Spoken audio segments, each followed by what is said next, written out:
Underwear is kind of similar too. Okay. Who I'm here with and where you from? My name is Adam, Brooklyn. Adam always got that drip. It just happens. I didn't really think it through. There's sneakers. There's some goofy shorts. Okay. There's I wear this to cover this, and then I got this to cover more. How do you do this? How do you do you have a specific style? Because you always wearing whatever you want to wear. You never go based on the rules. How do you do it? Whatever is in the closet, I grab it. I think I got a bunch of the same socks. Underwear is kind of similar too. Okay. I grab it. I don't think about it much. Most people make fun of me in my family, but I keep moving. That's why I love it, because you do not care, man. You just gonna always do you. You stand out. Certainly try, but I got to tell you, you look cool. Now, what's 5 fashion pieces you cannot live without? Sometimes my wife gets me nice socks that I throw on, got my kids on them and stuff. Sneakers that fit, it don't matter if they're dirty or not, as long as they're fitting and not hurting. These shorts are a little shorter than usual. You like the Hoochie Daddy shorts? I don't know what the hell they are. Goofy shirts. Threw this on because I think I got this 5 years ago, and I was like, oh yeah, I forgot about that thing. Now, what's a common misconception about you? People don't realize I'm 6'5". I know you're gonna dig this.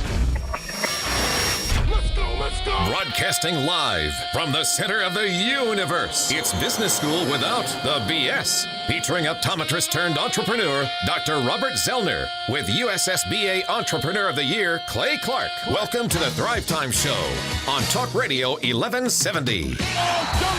Yes, it's Z and Clay, broadcasting from the box in the 918. 918. Business school in the topic today. Check the syllabus is getting you paid. Making a business boom is what we do. You can do it, let us show you. It's the Thrivetime Show on your radio. It's the Thrivetime Show, and away we go. It's the Thrivetime Show on your radio. And 3, 2, 1, here we go.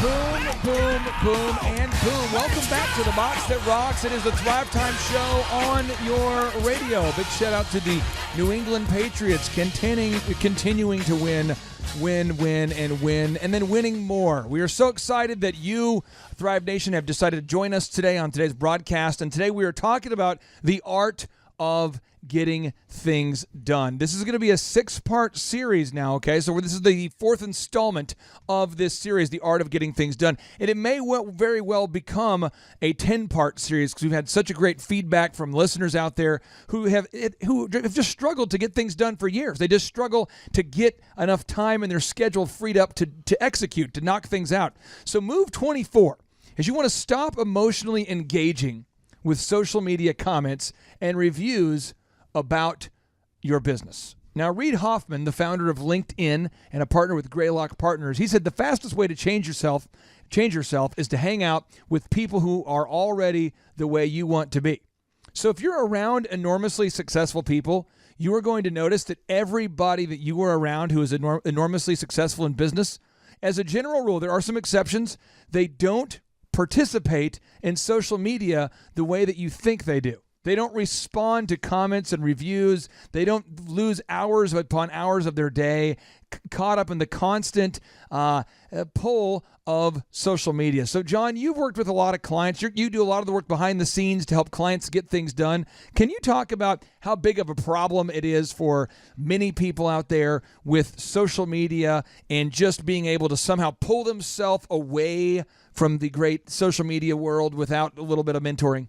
Yeah, so social media, just as a general rule, is just a giant distraction for all people, whether that's a business owner or a employee or whatever it might be. People use that to escape, to focus on other things. But specifically, we're talking about how social media comments and reviews can really get in the way of productivity because, let's say somebody leaves you a negative review, whether it's true or not, a lot of clients will come in and it just wrecks their whole day because they're so focused on, oh my God, why would anybody say that about me? So as an example, I tracked the totals for today and I put it on the show notes that we'll share with you Thrivers later. But as of 3:29, this is 3:21 I went in, 3:21 a.m. I just checked so I could have this information here for you. And I'll put it with you on today's show notes. It's also listed under move number 41 if you're scoring at home on the show notes here. So missed calls. I had 7 missed calls thus far today by 3:29 a.m. That means I missed something from 5 o'clock yesterday. I had 2 missed friend requests on Facebook. I had 6 missed Facebook messages, 27 Facebook notifications, 57 LinkedIn My Network notifications, which I don't go on LinkedIn at all, so I didn't even know that was a thing. I had 2 voice messages, 14 text messages I missed, 37 YouTube notifications, 31 Twitter notifications. That was 226 interruptions previous to 3:33 a.m. when I finished pulling my report of crap. So I had 226 missed potential interruptions. Now, that was before 3:33. You answered all those, right? Well, I never You took the respond to time. anything. Wow. And not only do I not, is we had somebody who at the church, they actually said, "Hey, I sent you a Facebook message. What's going on with you?" And I said, I don't respond to that. And they said, but you're on there. I said, I know, because I own businesses. I get how Facebook works. So I'm on there posting wins all day. But I'm not going to go in there and respond because I just don't care. Now, Steve, you're an entrepreneur. How have you either personally or how have you seen it where somebody has let negative comments, as John pointed out, on Facebook or LinkedIn or Twitter or a bad review, how have you seen somebody wreck their day? Well, the minute you respond, people are trying to get a rise out of you. So the minute that you respond, then they respond, and then it's like in this tit for tat thing where you're trying to defend yourself. And all I would say is, there's no winner in that. So don't try to defend yourself because you're already losing. And the more it's kind of like when a kid's annoying you and they say, well, just ignore them, and they'll leave you alone. But if you tell them hey, stop, quit it. If you just ignore them, they don't know. So that's what you got to do is you just got to ignore it. Because otherwise, now you're firing back, and now maybe there's some truth to what they're saying. Maybe that makes you mad too, and maybe there's something, right? So you just got to not engage with it. I want to give all the Thrivers my tip for social media. Totally use it all you want for 1 minute a day. That's my tip. Just give yourself 1 minute, block out that minute, maybe 30 seconds on Twitter, 2 seconds on YouTube, 1 second on Facebook, and you're good. I mean, you can use all the ones you want. Just do it within a minute. You're good. And I've never actually met a single small business owner that's ever built a multi-million-dollar company by using social media as their way of doing so. There's these exceptions, there's these outliers. But I mean, if you talk about small business owners like a plumber, like a doctor, like a dentist, now someone like a Rustic Cuff, who that was her brand, was the culture, that's an outlier. And maybe that pertains to you, and maybe that's how you're going to grow your company. But I see people wasting 90% of their time, John, and making 1% of their income on social media, but spending 99% of their time on there engaging with those comments, my man. I have a super move for social media. You can spend probably an hour once a year and just schedule all of the posts that you want on Hootsuite.com. You can actually link up all of your social media. And so you have to think about it, what you want to say, but then you can schedule those suckers out for a year, and you never have to look at it again. Oh, that's a super move. Super move. Now, move 25. You want to take a 5-minute timeout before responding to anything serious in your life if you want to get things done. So as an example, people, the higher you up you go in the food chain, the more people have negative things to say about you. It just happens. So, Andy, I want to get your take because you played basketball professionally. And I'm sure you had the boo bird in the stands. There's always, if you're a speaker, there's always one guy who's kind of taunting you or being difficult. But in the stands, you're out there. What position did you play when you played professional? I played shooting guard and power forward as well. It just depends how tall the defender was. How tall are you? 6'5". Okay, so you're 6'5". Could you shoot good from the outside, or were you more of a driver? How did you score? I was more of what you call a slasher, so definitely driving a lot more. If they stood off me a little bit, I would shoot the ball, absolutely. How many points a game did you average when you were last couple years in the professional? In Europe, it was 18 points a game and about 9 rebounds. Okay, so you did pretty well. And there's always the guy in the front who was always like, dang, boo! And they're always an American, by the way. You couldn't, there wouldn't be like an English person, you know. Sure. It was always me. Sorry. I will never forget. Yeah, it was John. I will never forget the guy that took off his shoe and just banged it the whole game. He didn't even boo, but that replaced the boo.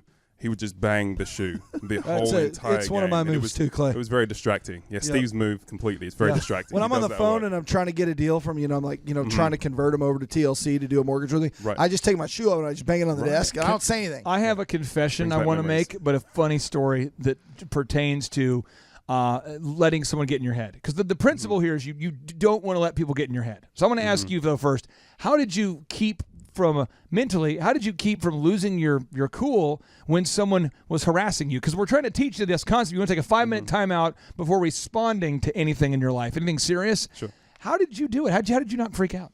you really just block it out because of all the times and the hours in practice when nobody was around. You completely block it out because you have the confidence that you've worked on those things so many times that, somebody banging their shoe or somebody talking trash in the stands doesn't matter because you put the work in. You never pulled the Ron Artest move where you go up into the stands and beat a few people? I didn't. I refrained from that. I didn't know if that was a move. Leave that to Ron Artest. You're a better man than me. I actually got beaten by a professional basketball player one time. Is this a real story?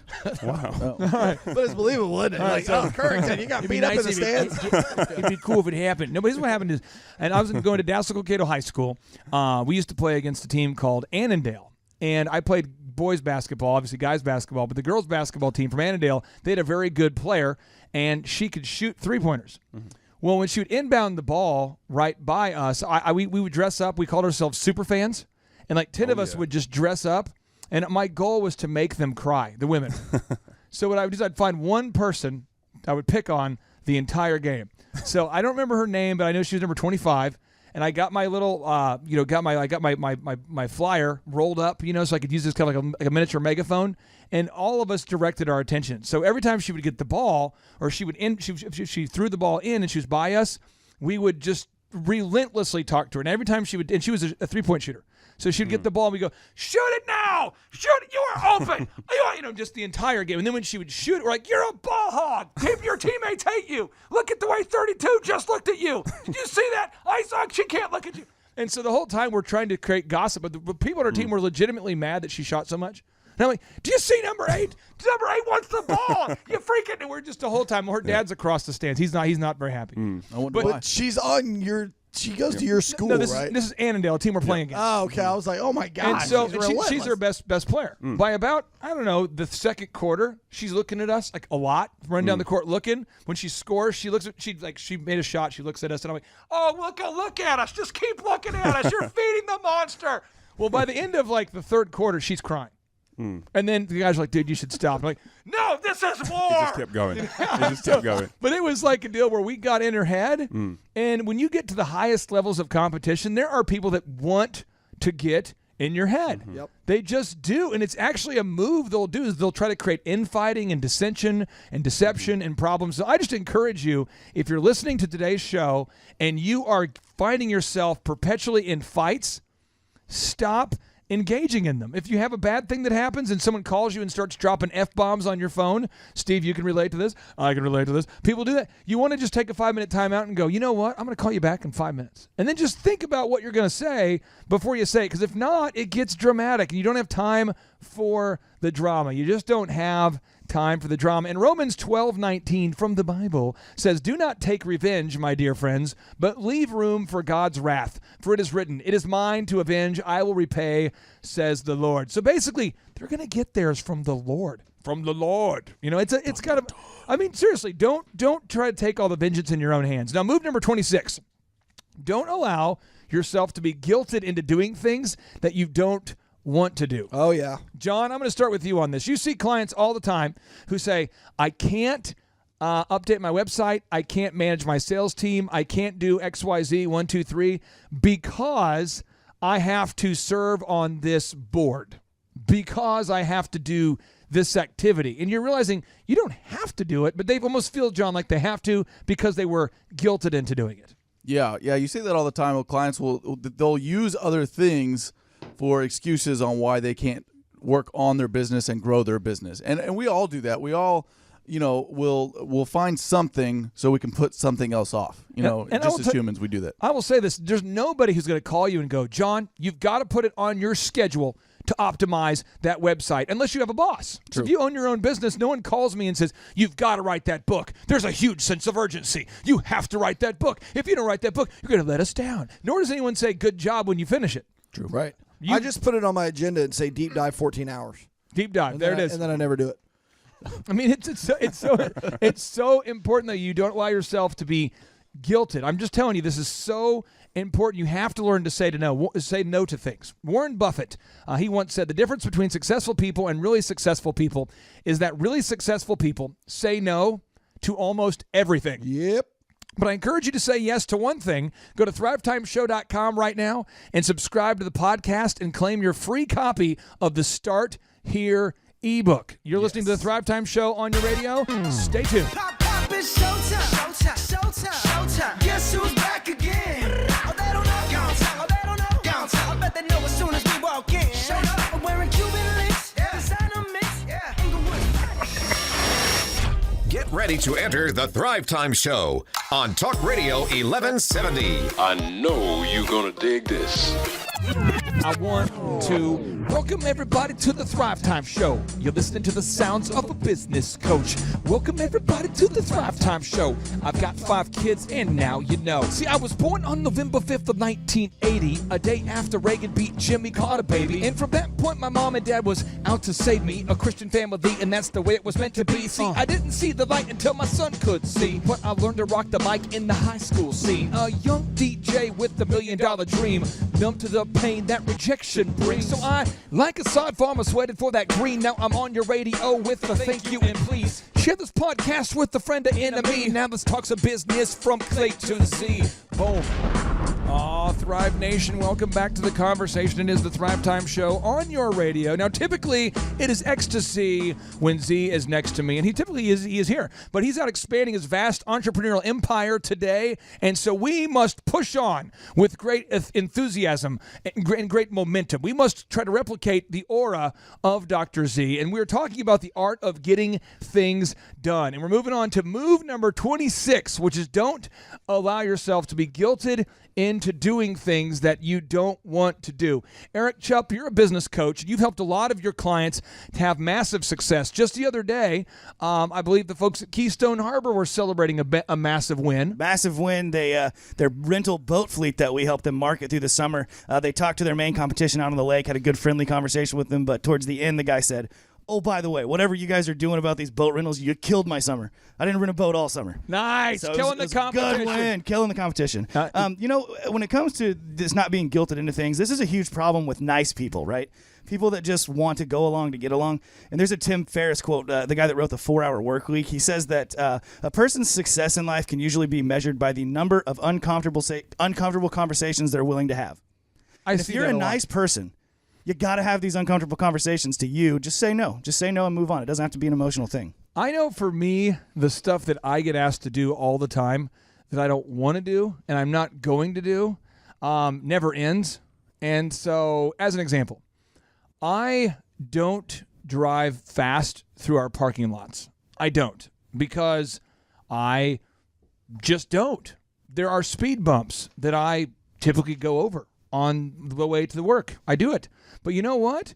Occasionally, I'll go around the speed bump and I'll skip over one bump and I'll go through the parking lot, And I'll go through that, and then I got told by the folks at One Fire that that's not the move. You shouldn't actually cut through the parking lot.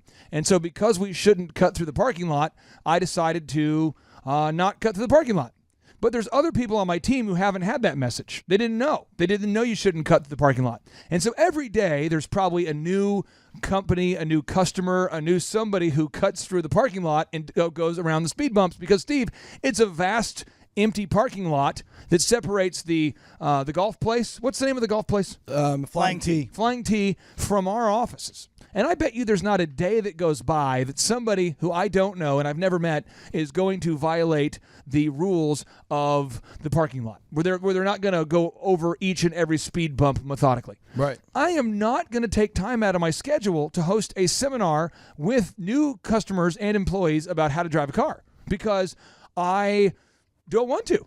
But there are certain people that think I should, and I'm not going to. I am not going to take time out of my schedule to sit there and talk to an adult man or woman about how to drive a car in a parking lot. I'm just not going to. And so I'm not going to do it. And so even though certain parties may want me to take time out of my schedule to do it, I'm not going to do it. That's just an example of something I've been asked to do. Is there any way you could sit down with your team and educate them on driving?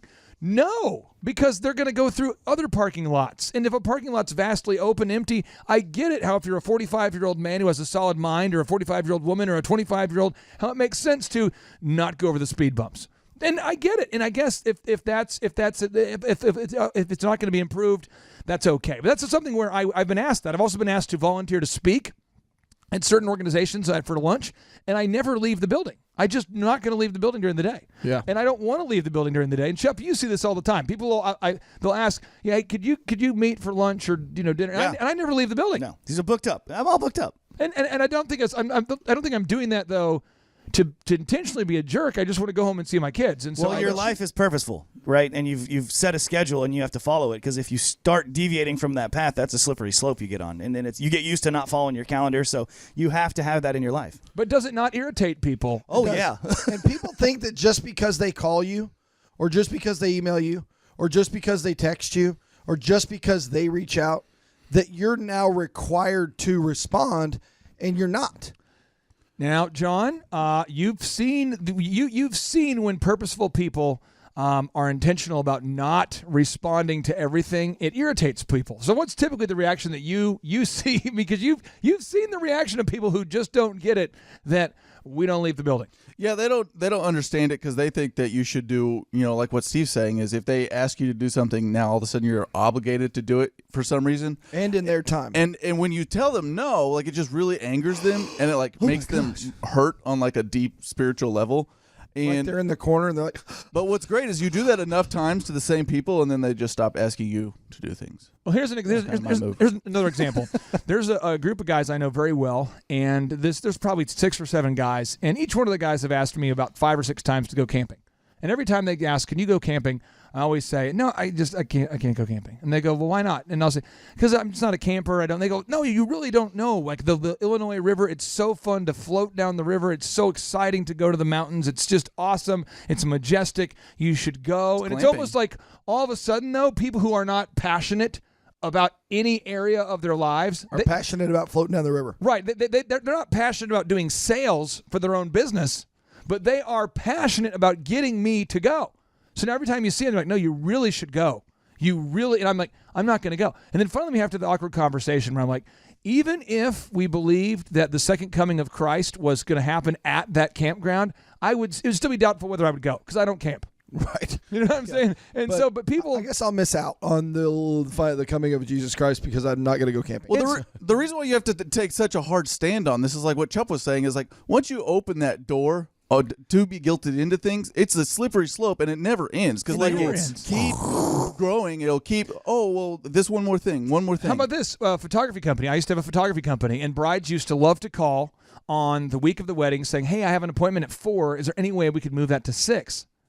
And I used to always say, "No, we're actually all booked out there." And the reason why is because I wanted to go home and see my wife. Because I was Wait already. a minute, come on. But you, Chup, you've seen it where we've had schedulers get like overwhelmed with constant rescheduling, because people know this person's going to let me reschedule all the time. Well, if you do that, then like 70% of the people will reschedule, and then your schedule is completely screwed up. So. And Chup, you've seen that with people loading in equipment. People say, "Can I load in at a different time?" Yeah. No, you cannot. Dude, you know what I do? I flip it. I reschedule their reschedule.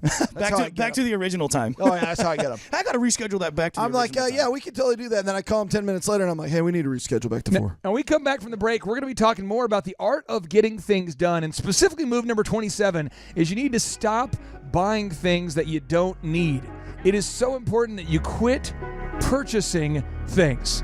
You every time you buy something, it comes with a responsibility. You have to insure it, maintain it, fix it, learn about it. In fact, the most happy people typically buy the least amount of things. So no matter how much money you have, well, you can have a Lamborghini, but the point is you shouldn't be buying everything every day all the time, because if you do, you're never going to be done maintaining those things. Consumerism does not lead to happiness. It is the Thrivetime Show on your radio. Today we're talking about the art of getting things done. Go to thrivetimeshow.com and subscribe to the podcast. And if you love yourself, go download the Start Here book for free at thrivetimeshow.com.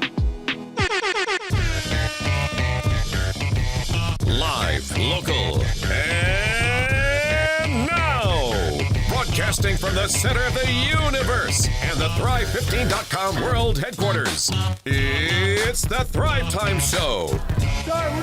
We're going streaking through the quad and into the gymnasium. Come on, everybody! Come on, Snoop a loop. All right, Thrive Nation, welcome back to the conversation. It is the Thrivetime Show on your radio. And today we're talking about the art of getting things done. Have you ever found yourself so busy but not getting anything done? Well, I think a lot of what's happening is you get so used to being in the habit of doing something that you just always drive to work that way.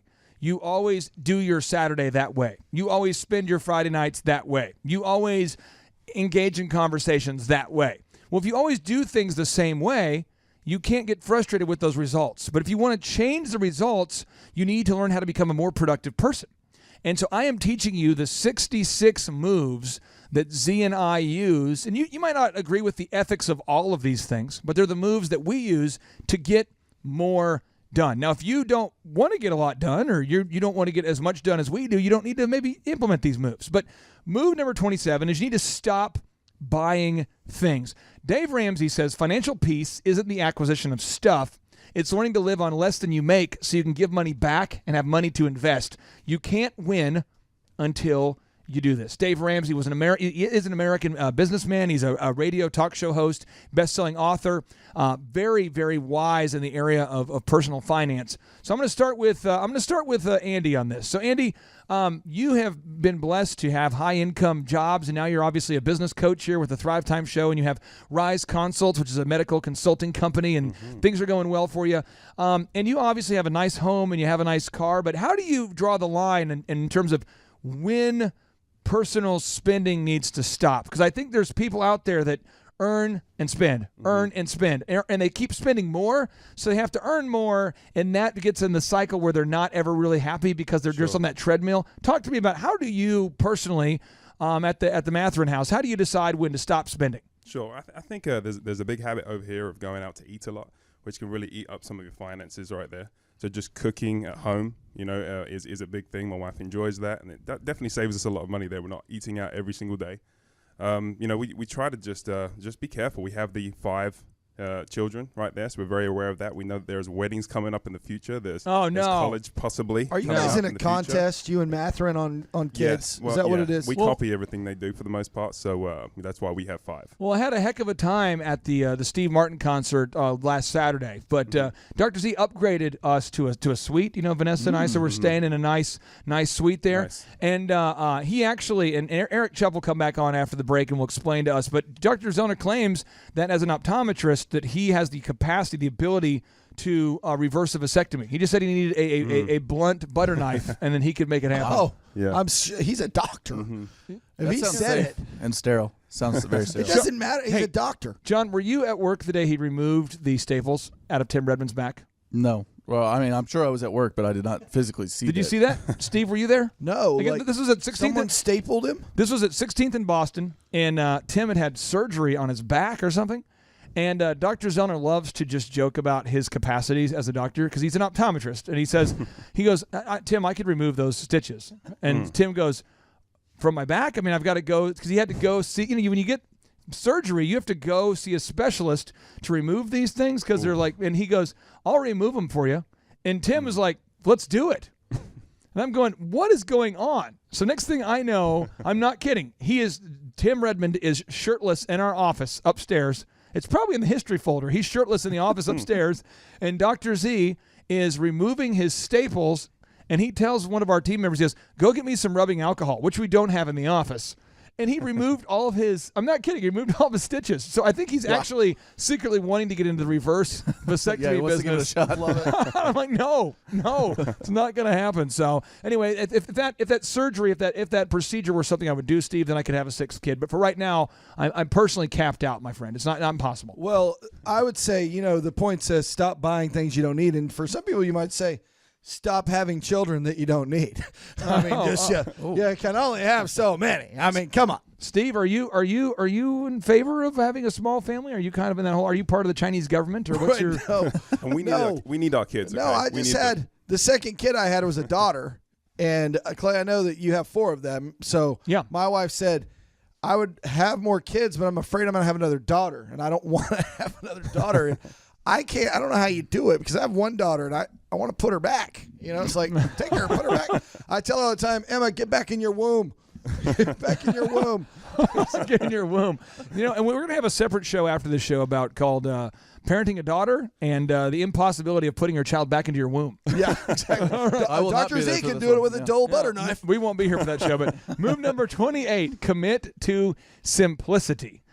John, you see this all the time with businesses. They make very complicated workflows super complicated systems, and it's a creeping tendency for every business to try to add more and more things. I think every entrepreneur who loves your business, you love your product, you want to make it better and better. You always want to add more things, but a lot of times the things you make don't get used, John. You're making tools that none of the employees use. John, talk to me about how to fight the creeping tendency to keep adding more and more new things. Well, so it's always new ideas that create new things. So everybody wants to, they obviously want to make their business better. So by doing that, they're trying to think of new ideas that they can implement to do that. So then they have this idea, and it's a great idea, and they really want to do this, and they're very passionate about it. And so then you have to spend all of this time, making that work. And then by that time, you have another new idea, and let's focus on that one instead and forget about that old one. That's what's great about, Tip Top K9, Clay. Oh, these guys are awesome. Their system is just simple, and they're not trying to, reinvent the wheel. If you watch the video that Ryan talks about, yes, my dog would sit, but he would just run out the door when the door opened. So he learned how to, train his own dog. That story is phenomenal. Tip Top K9, these guys have built a proven system to train dogs, which is, that's pretty remarkable. My dog won't stop jumping up on me. And I guess it's not complicated, right? It's simple. It's scalable. They found a way to do it. And they are now producing gross revenue that is higher than that of many medical clinics we work with. Mm-hmm. And they actually have just opened up their second and third. They just signed agreements for their second and third locations in Boise, Idaho. And I believe they have one going out in Tennessee and one going in Fargo and maybe one in Oklahoma City. I mean, these guys are rocking, but you know how they're doing it is it's the same system over and over. When you go to Subway, it's the same, Stephen, you pointed out, it's the same system over and over. Yep. Once you nail it, you want to scale it. Remember, simplicity scales, but complexity fails. But don't scale the fail. That's what Clay says, right? And keep making calls. You're failing. I mean, that's pretty simple right there. Just keep it going. Calls. You'd be surprised at how many people out there, are too scared of rejection, too scared of denial, that they won't make those calls. But if you keep making calls, it's going to happen for you. Now, Andy Mather, I want to ask you this here. In basketball, you're a good free throw shooter. Why can't you change your free throw shooting philosophy every game? Sure. If you change it halfway through the season, you're in a bit of trouble there, just because you've practiced it so many times over that if all of a sudden you change it up, that could definitely diminish the percentages. So if you tap your foot and then spin it 3 times and then grab it and then don't add a thing. Thrive Nation, anybody out there who gets good at anything, anybody who learns to master anything, learns how to do the same thing over and over until they can't get it wrong. I would ask yourself rhetorically, in what way are you overcomplicating your business? My name's Clay Clark. You're listening to the Thrivetime Show. Stay tuned.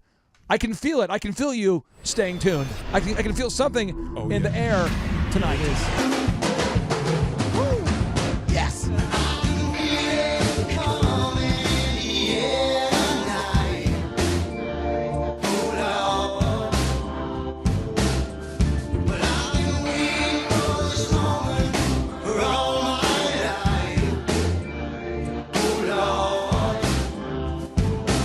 Broadcasting live from the center of the universe. It's Business School Without the BS. Featuring optometrist turned entrepreneur, Dr. Robert Zellner, with USSBA Entrepreneur of the Year, Clay Clark.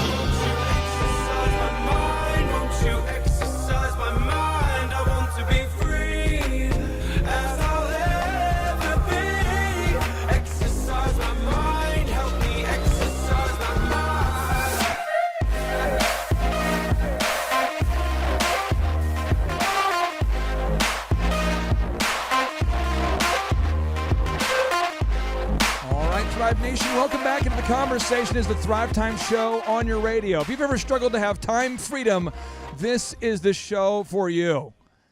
Steve, time freedom, is it not a challenge? I have time freedom right now, actually. John, is time freedom not a challenge? It's a huge, huge challenge. Chup, is time freedom not an issue? It is a huge issue as well as a huge challenge. Now, I'm gonna talk about a client who's no longer a client, who has made millions upon millions upon millions upon millions of dollars, who every time I'd meet with this guy, every single one of his meetings was about the same thing. And what he wanted to talk about was, how can I free up time?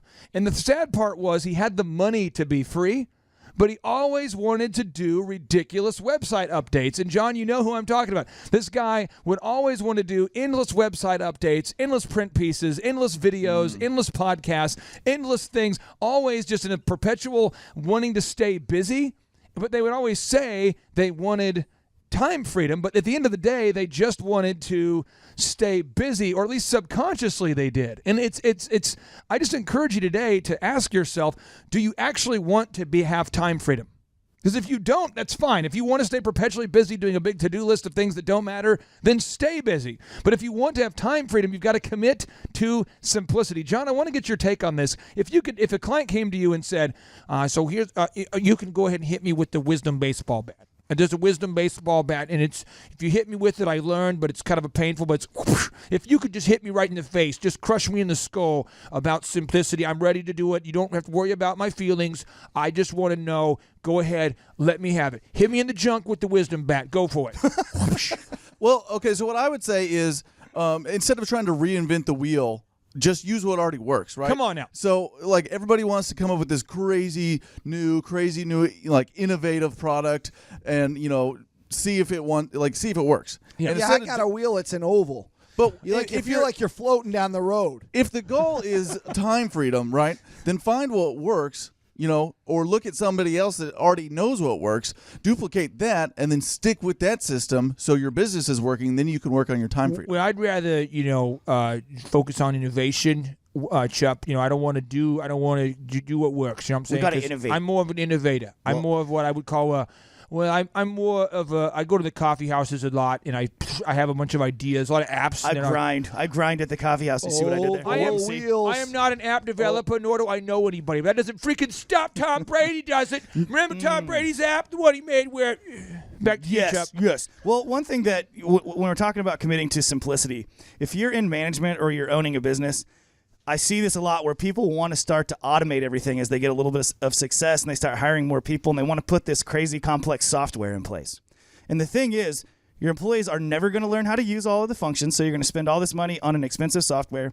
And the other thing about that is they're going to use that as an excuse to not get their job done. But you don't understand. All the employees I have in Boston are freaking awesome. I swear to God, we are wicked awesome. We can just get it done. I bet you are. You don't freaking understand my brother Danny. He can memorize anything. Danny. You know what's impressive about this point is, Chup, you actually tied in move number 27 and 28 together. That's don't buy things that you don't need. Exactly. And keep things simple. Oh, it's so nice. Now, I want to read you a notable quotable from Albert Einstein, who allegedly did some things. Who's this? Albert what? True story. He is the reason why we're not speaking German. Winston? The bagel guy. The Germans were developing the atom bomb and were far ahead of us. And Albert Einstein pointed out to President Franklin Delano Roosevelt, hey, we probably should get started. And they're like, what? He goes, no, I know these people. I remember I'm from Germany. I fled there because I'm Jewish to escape certain death. I was their leading scientist. I'm telling you, they know how to do it. We need to have a sense of urgency. We should probably get started. And they're going, well, I don't know. Do you guys want to go golfing? Innovation. And then the bomb hits Hawaii. All of a sudden, now we're like, we're in to do this. And he says, if you can't explain it to a 6-year-old, you don't understand it yourself. Isaac Newton piles on. Says, truth is ever to be found in simplicity and not in multiplicity and confusion of things. Steve Jobs. Who's Steve Jobs? Steve Jobs says, that's been one of my mantras. Focus and simplicity. Simple can be harder than complex. You have to work hard to get your thinking clean to make it simple. But it's worth it in the end because once you get there, you can move mountains. Someone says, buddy, when you talk that fast, I can't write it down. And I said, listen, hey, I'm working with you, okay? So let's do it again. That's been one of my mantras. Focus and simplicity. Someone else says speed up. I'm saying, stop it. I'm trying to do a radio show here. Simple can be harder than complex. You have to work hard to get your thinking clean to make it simple. But it's worth it in the end because once you get there, you can move mountains. Somebody else says, how many people are in the studio? Who are you talking to? Are these voices in your mind? What is wrong with you? They're outside the door. Oh, they're outside the door. Okay. Hordes of people.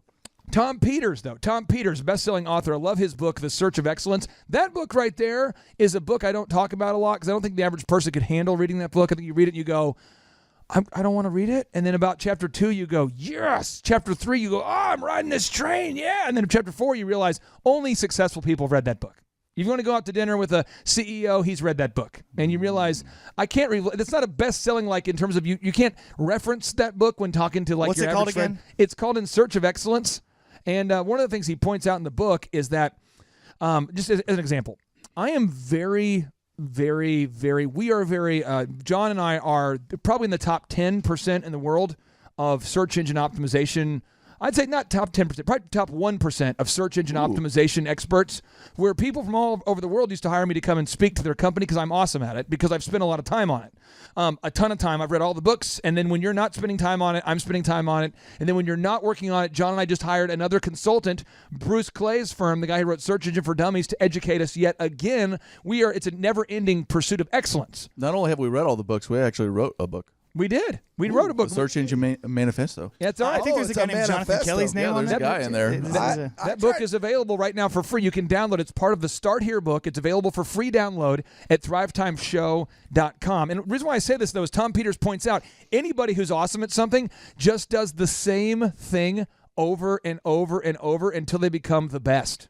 Like shooting free throws, right? Like we were talking with Andy earlier. Well, as an example, Michael Jordan, as great as he was, he went and thought, you know what, I was very good in high school at baseball, and I'm going to go ahead and try to play professionally. And as great as he was, he realized that I can only hit like with a 200 batting average at the pro level, which is still better than the average person through just athleticism and skill.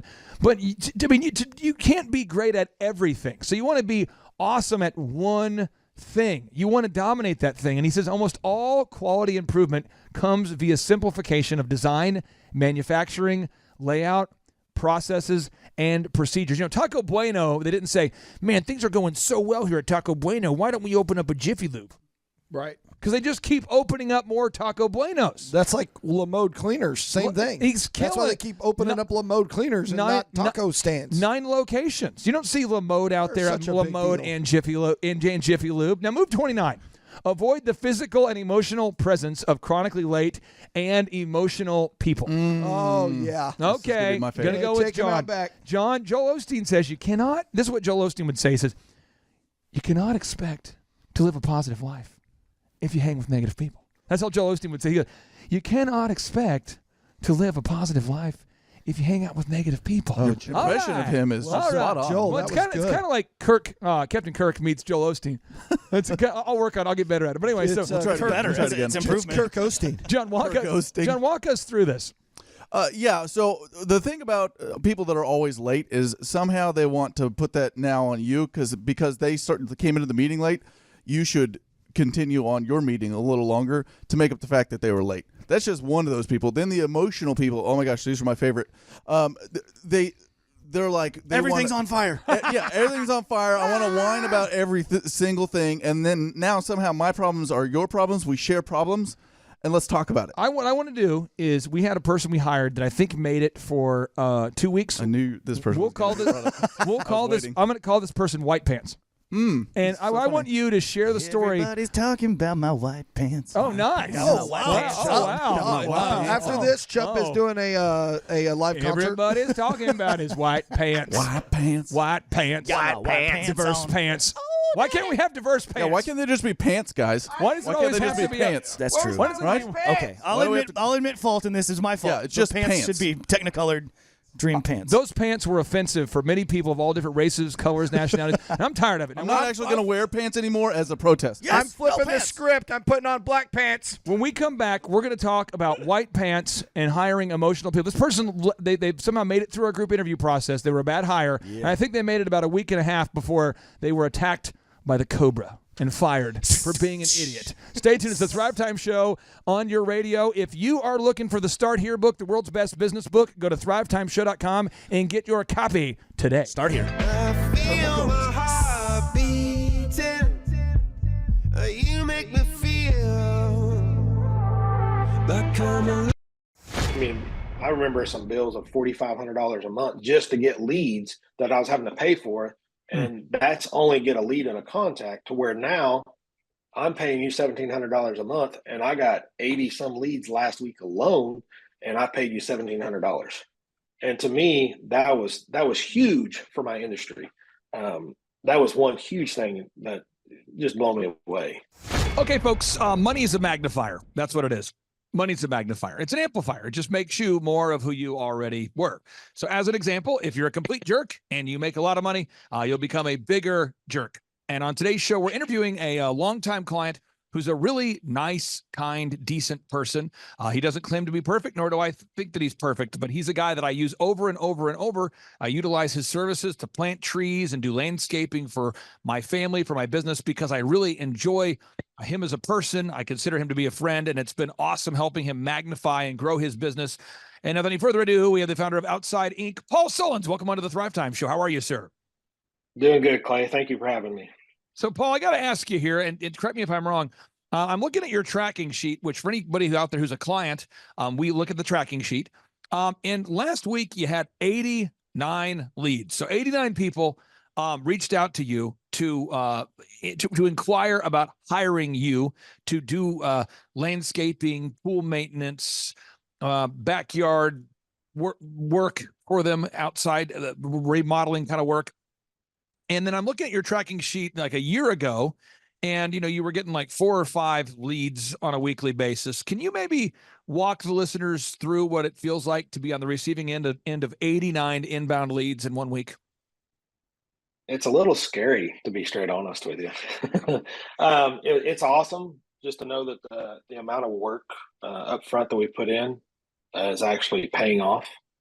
You see these people, you hear all these things, and you're like, hey, it's going to be there, and it's been kind of mind blowing to sit there and one of my office ladies comes in and goes, we've got 56 calls in one day right after a rainstorm, and to actually realize the work and the effort that we put in is actually coming to fruition.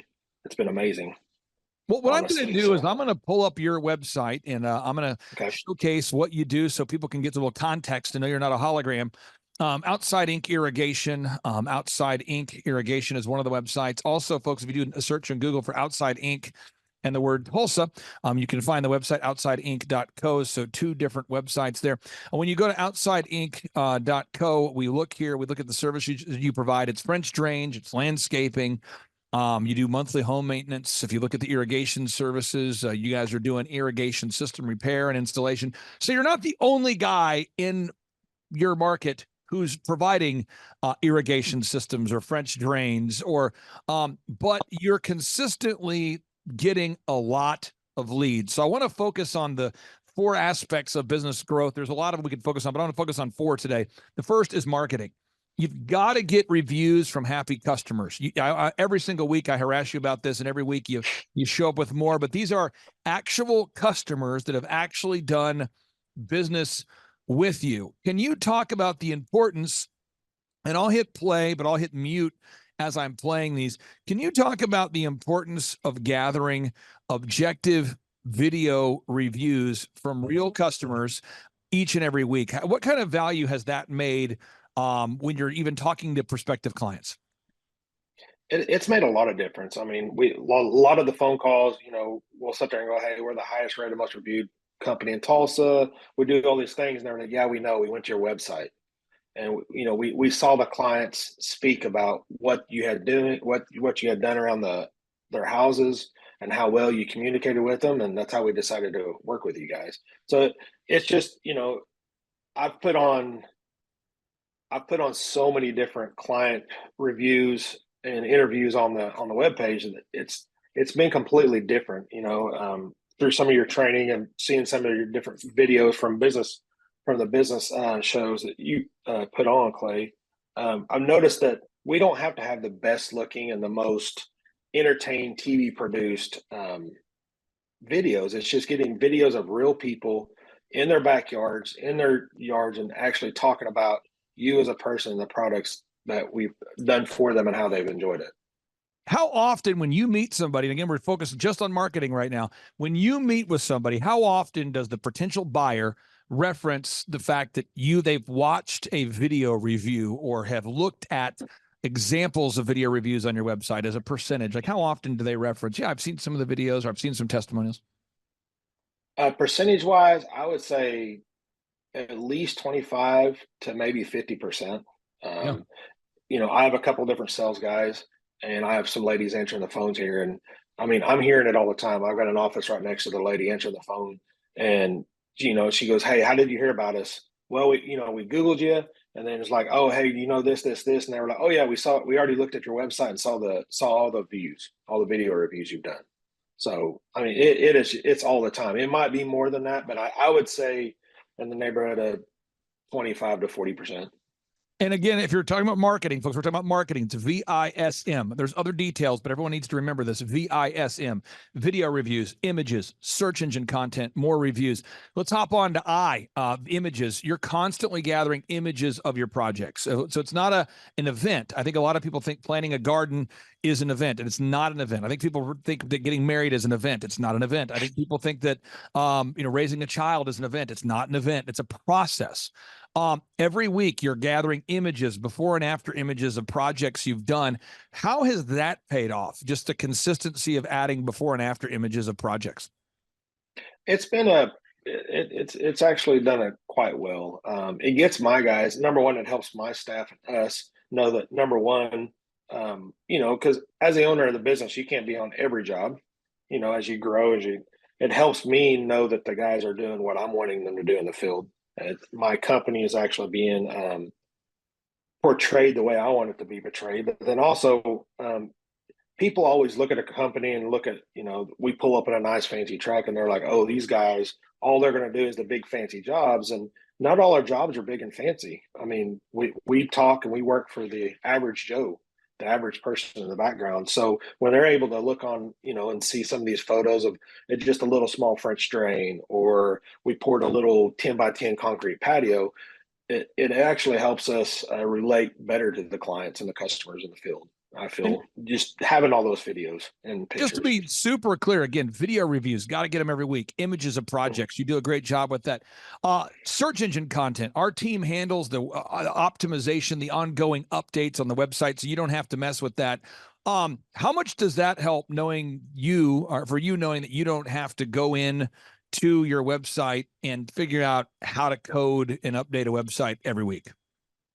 There's no way I'd be where I'm at if I had to sit there and mess with that. Running a company, a lot of people always say starting your business is an easy thing. It's managing it and keeping on top of it. And these little details like this, I mean, we're in the age now, word of mouth is one way, but everybody's going to Google and going to your websites to see how to get hold of you. And that's the marketing we are in today, society. And I think that is super important to have that up and running. And when I don't have to mess with it, it is blowing me away, because I mean, I got to deal with my employees, I got to deal with all this other stuff. And so it's just a huge peace of mind to know that that's just taken care of. I don't have to mess with it at all. Now, so again, we go back to this VISM, and I think one way we learn is through repetition: video reviews, images, search engine content, the ongoing optimization of the website. We handle that for all of our clients. And then more reviews. We're never done getting reviews. And so right now, if somebody goes to Google and they do a search right now and they type in Tulsa tree planting, which is how I originally heard about you. I was looking to plant trees at one of my properties. I went to a church called Church on the Move, a really wonderful church that at the time was led by Pastor Willie George. And the trees looked incredible on the property. And so I kept asking people, who does the trees, who's doing the work? And I kept hearing your name. And that's how I first met you. And now today, when someone types in Tulsa tree planting, you come up top in the search results, 703 reviews. You're constantly getting video reviews, images, search engine content, more reviews. Let's talk about that for a second. How much has it helped you to have the most Google reviews, in addition to video, but the most Google reviews? It gives you validity. I really think with people, I kind of tell this to people all the time, is like how I talk to my buddies of mine that own businesses or in any kind of a service industry, and I'm like, what do people do nowadays? They go to Google, they Google. They're Googling for French drains, they're Googling for this, they're Googling where to go eat.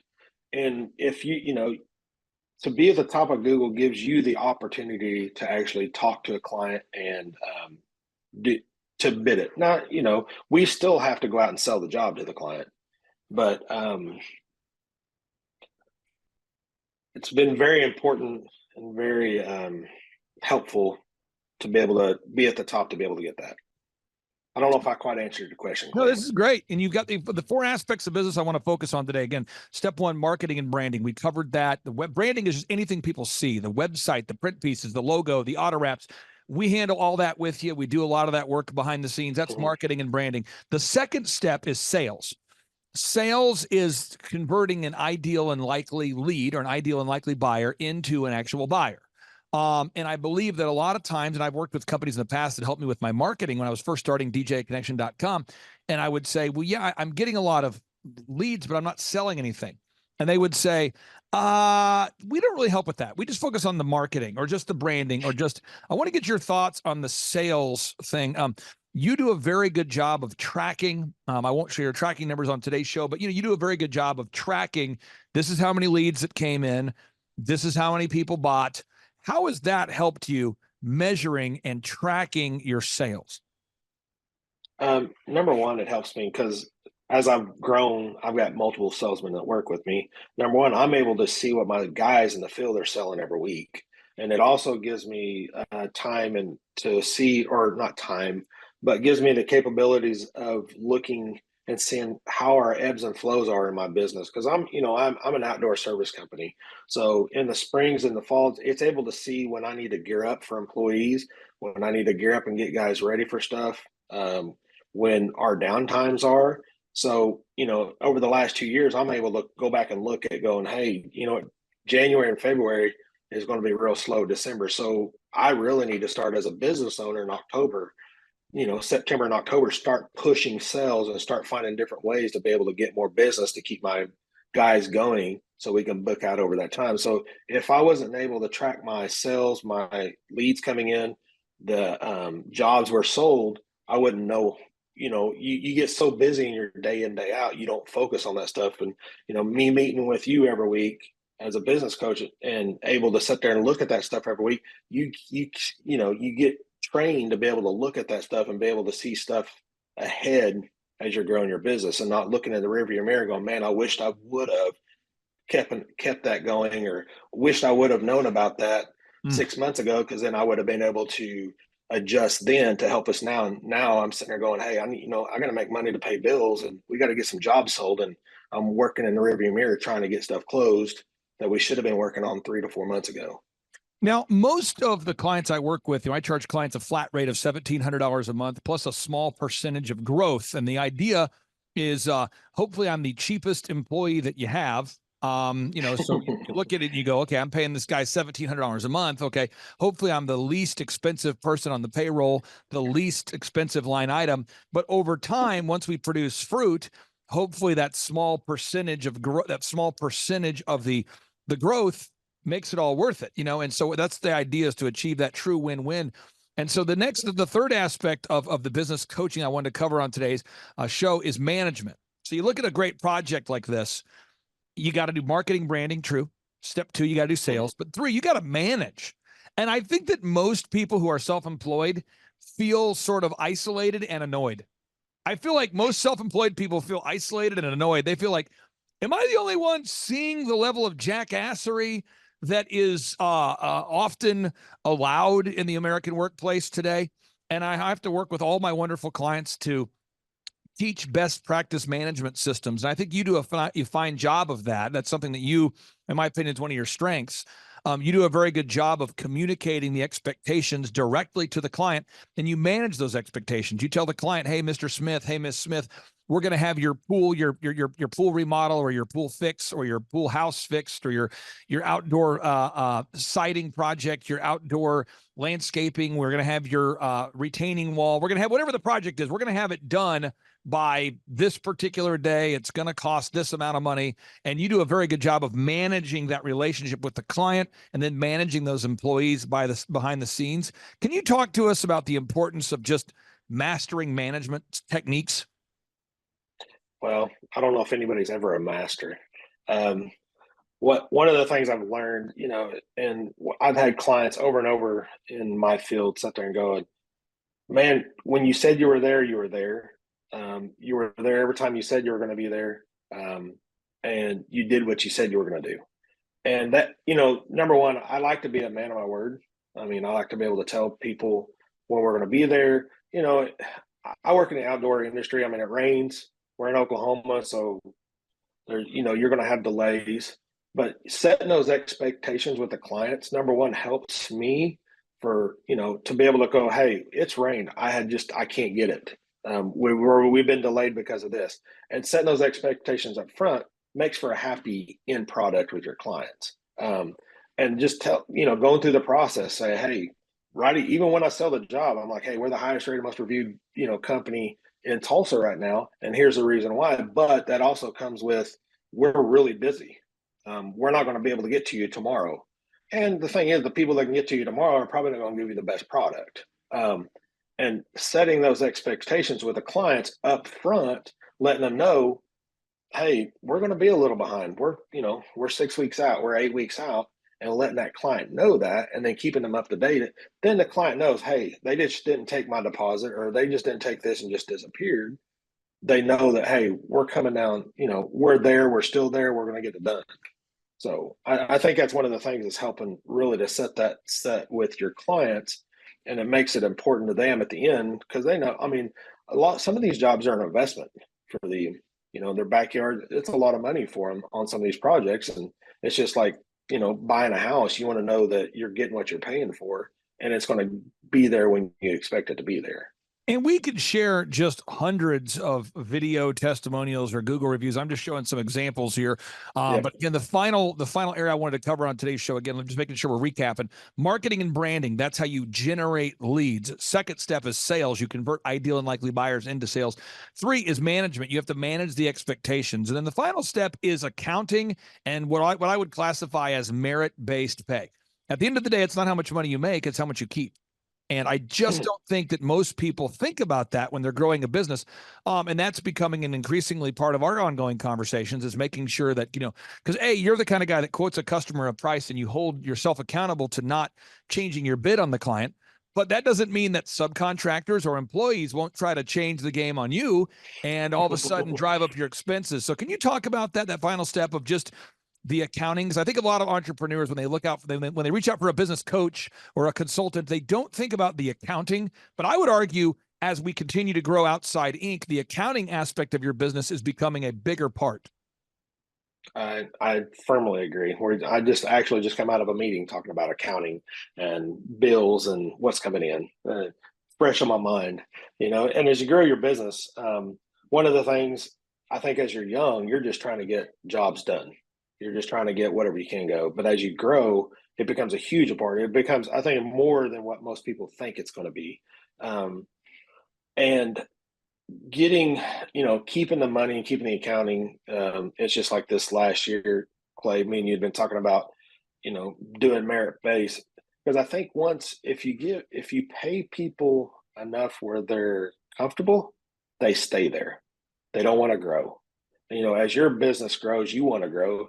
You want to give them more money. Most people want more money. I think everybody would, not frown against getting some extra money. But as a business owner, you want your salesmen, you want your guys out there in the field wanting to be able to make more money. And if you just keep them on an hourly basis, there's no growth for them to perform better and to make more money. So this last year, I've switched my sales guys to 100% commission. I used to have them above base, and I put them over to commission. And the amount of calls of clients looking for their bids has got cut down in over half. He's selling more jobs by, I would say, 30 to 40%, maybe even more than that, since we've been tracking it. And it's made a huge thing. Because the thing is, if he doesn't sell, he doesn't get paid any money. And so, especially when you find people that are eager to make more money, they're going to sell more. This is one thing I wanted to bring up, and I'll let you go here because I know you're a busy guy here.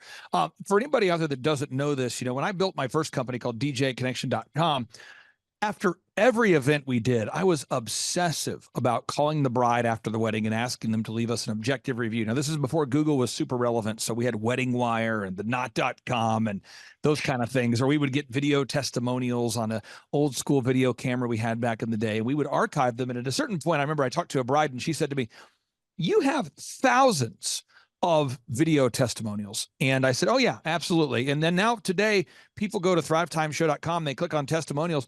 And I had a call I had just the other day with a wonderful man, and he was saying to me, "I was going through your testimonials and I had to stop around like page 30 because I kept looking at the testimonials and I realized there is really no end in sight. I mean, I'm looking at this and there's like years after years after years of video testimonials.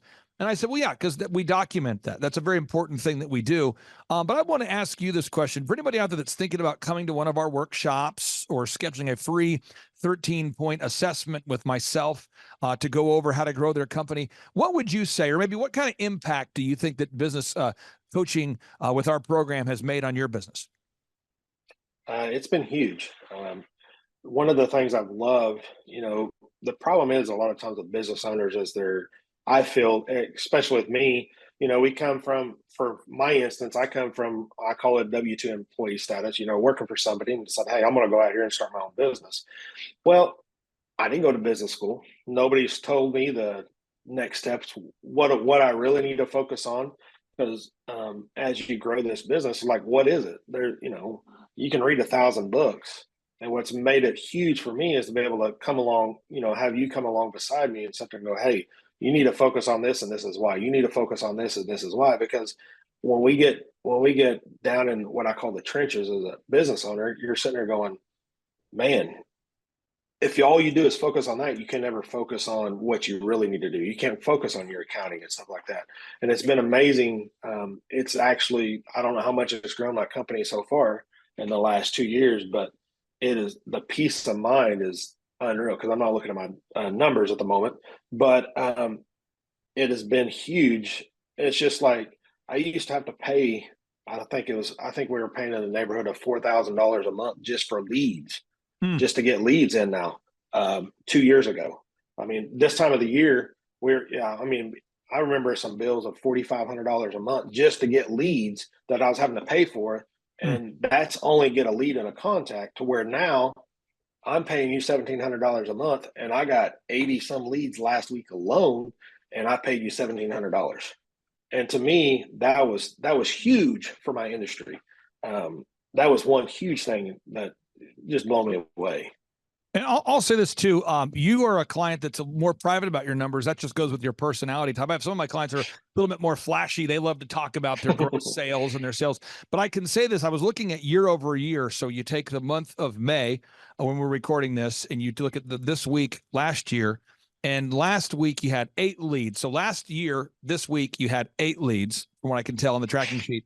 And this week we had 89. So whatever that's worth for anybody out there. And again, we have some of our clients that like to talk about gross sales, and Paul keeps it more private, and that's totally fine. So I just encourage everybody out there, you can have a 10-fold increase in your number of leads, your amount of activity. You can do it, but you got to be a diligent doer. You can't just be a hearer of these words. You have to implement what you're learning. And Paul, I really appreciate you for making the Thrivetime Show World Headquarters look incredible. Thank you for the maintenance you provide. Thank you for the work you provide. And again, it's been awesome serving you. So again, thanks for your time today, sir.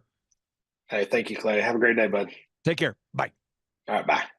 I'm Glenn Shaw, owner of Shaw Homes in Tulsa, Oklahoma.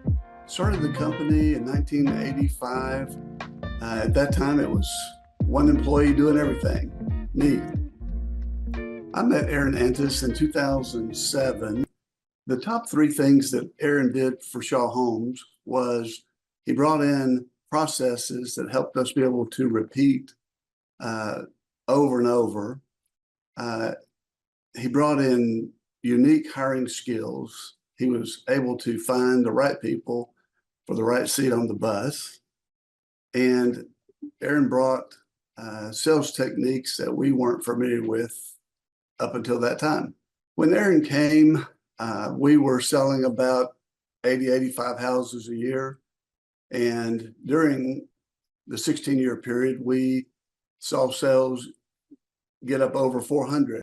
And before I met Aaron, the only sales manager we had was myself, and I was completely unable to perform that job. And so Aaron brought major changes and great results with them. In the many years that I was building houses before Aaron, I was great at selling if somebody wanted to buy. But they had to be knocking on my door asking me to sell them a house before I could actually make that sell. I had no sales techniques and no ability to generate sales. Aaron coming in as a natural salesperson just absolutely transformed that and made the sales experience better for the company and better for our buyers.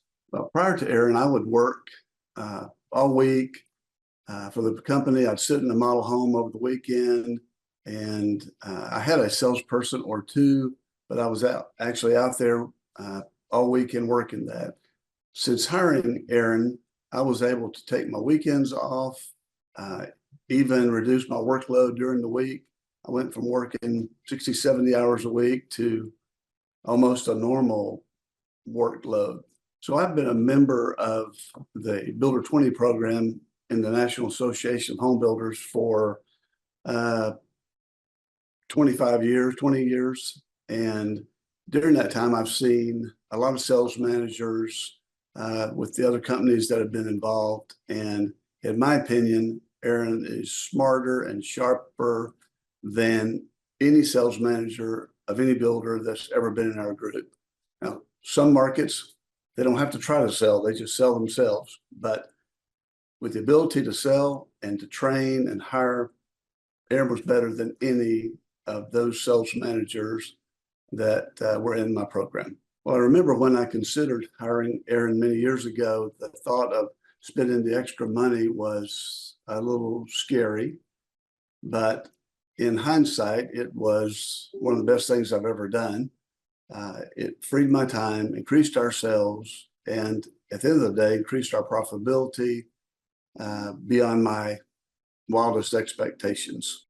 Years ago, I was concerned that if I didn't do whatever a customer asked me to do, it might be the last house I sold. And so over time, we were able to move away from unlimited customization to pre-designed options. The problem that we were having in those days is that the customer would tell us what they wanted, but they didn't really know what they wanted. And we would deliver exactly what they told us to do, and they wouldn't be happy with it. So as we became more standardized, we give lots of options, but we don't customize. And in the end, that allows us to sell more homes for better margins than spending countless hours trying to customize in just every avenue of the sales process. We get weekly reports on sales, on profitability, on production, and it provides all the manageable tools that I need to review the company from a 10,000-foot level. All right, Thrive Nation, on today's show, what we're going to focus on is how to grow a successful company. So what I'm going to do is I'm going to pull up a graphic that is the theory of how to grow a successful company, but vision without execution is hallucination. And so if you go to thrivetimeshow.com/millionaire, you can download a book that I have written called A Millionaire's Guide, How to Become Sustainably Rich. You can download it for free at thrivetimeshow.com/millionaire, but you have to actually implement that which is in the book. And so on today's show, we're joined by a very successful person in the home building business, a great friend of mine, a man by the name of Aaron Antis. Aaron Antis, welcome on to the Thrivetime Show. How are you, sir? I'm doing great, Clay. Thanks for having me on. Hey, so I got to ask you this for people out there that want to prove you're not a hologram. First off, what's the website for your company so people can verify that you are, in fact, a real business? You bet. It's shawhomes.com. SHAWHOMES.com. Shawhomes.com. I'm pulling it up, shawhomes.com. Pulling it up. That's the website, shawhomes.com. Yep. And when you and I met, before we met, you had been already very successful as a home builder. You turned your dream of being a home builder guy into reality. Yeah. So how many homes had you sold, or what kind of sales had you done in your career as a home builder guy before you and I even met? Before we met, probably about 750 million in sales prior to meeting you. And then you did the year we first started working together. What were the sales totals that year? We were at like 19 million. 19 million. And then when you ended 2022, obviously we're in 2023, and so we'll see how this year ends. But as far as ending 2022, how much sales did you do last year at the end of 2022? 2022, we were at like 84 million.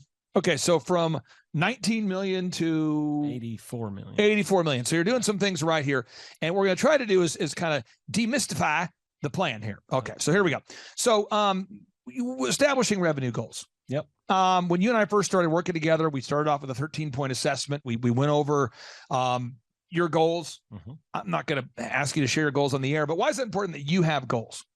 Well, I mean, goals are sort of your guideposts that, you set something out there in front of you and you start chasing after it. And without that, you're just kind of floundering in mediocrity. You don't have any reason to get up in the morning and really get after it. And so, I think goals are, you can have lots of different types of goals. And we've talked about a lot of this. We've talked about, having financial goals and having, fitness goals and having friendship goals and just all these different areas. I know you've got the F6, so that's kind of something that, we touched on very early on. You asked me, like, is one of your goals more income or is it more time? And so I said, well, really at this point, it's more income. And then later it became more time. So, it's changed over the time I've known you since 2016. We're going on 7 years and the income went up considerably. So now it's, turned in the last couple of years towards more time. Now, the break-even numbers, again, I'm not asking you for the numbers on the show, but you guys have a lot of fixed costs. I mean, if you go to shawhomes.com, you've got framers, you have plumbers, you have tile people, you have so many skilled people, you have a full-time sales team, you have an admin staff, and if you don't sell a house, you still have the service of the land, you still have all the overhead. Why is it important for every listener out there to know their break-even point? How many deals they need per month just to break even?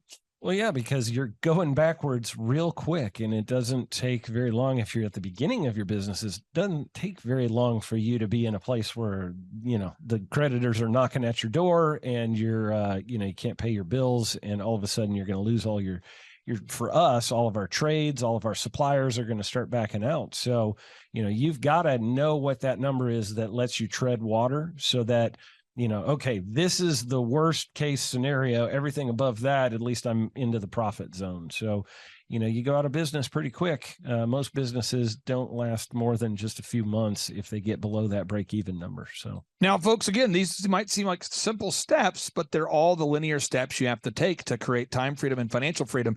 And if you want to grow your company, this is how you do it. Box number 3, though, is you have to know the hours you're willing to work. Now, your incredible wife is here off camera for accountability. So at any point, she could yell like, "Hey, man," or "Boo." But you guys are on the same page with the hours you're willing to work. And you guys, as a couple, I want to brag on both of you. You guys both committed to sacrificing time and energy and a lot of things to get to where you're at in life. Yeah. And then as you had your children, you raised them, you decided to devote time to raising said kids. Yeah. And now that your kids are older, you're devoting time to raising these kids. So it's not like you abdicated being a parent while also growing a company. You did both well. I'd love to get your thoughts on sitting down with your spouse, if you're watching this today, or your significant other, and making sure you're on the same page about how many hours per week you're willing to work. Well, yeah, I mean, you don't want to grow a business to, make a whole bunch of money just so you can split it in half later. Oh, because that's kind of what happens when you don't work out those details ahead of time. And so my wife and I have been married 25 years. We've been together for 4 before that. And so yeah, 26. Did I just say 25? But real quick, I hate to do this to you. I just got in trouble. I hate this. Okay. Your wife just turned 27 on Thursday, and what you said is 100% false. Okay, so the unique value proposition here. Now let's talk about this. Whether it's growing a home building company or a dog training business or a haircut chain or a carpet cleaning franchise or whatever business we're involved in helping to grow, you have to sit down as a listener out there, as a business owner. You got to figure out what makes your company unique. Absolutely. So I want to ask you, what makes Shaw Homes unique in the marketplace with other home builders? Yeah, we have more furnished and decorated model homes than any other builder in the market. So, a lot of times people, when they walk into a home and they're trying to decide if they like the floor plan, the layout, whatever, most builders in our market have an empty house that they walk into. It's just kind of echoes when you walk through it. There's no furniture or anything.